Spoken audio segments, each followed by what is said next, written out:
ভাগের মা কবি নীতিশ চৌধুরী। একটি মায়ের তিনটি ছেলে, একটি ছোট বাড়ি, বাড়ি মানেই তিনখানি ঘর, একটু ছাড়াছাড়ি, ক্ষয়ে যাওয়া একটু উঠোন, উদাস তুলসীতলা, ফুটো ফাটা চিলে কোঠার, মাথায় টালি খোলা। তিন ছেলেরা তিনটি ঘরে আয়েশ করেই থাকে, পায়েস না হোক এক মুঠো ভাত মায়ের জন্য রাখে।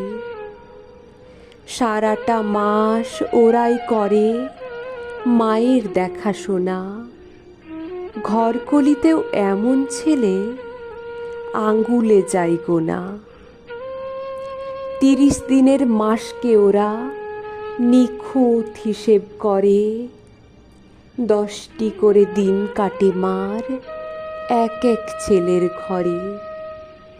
এমনি করেই হিসেব মতো জুটছে মায়ের ভাত, দিন কাটে তার রান্নাঘরে, চিলে কোঠায় রাত।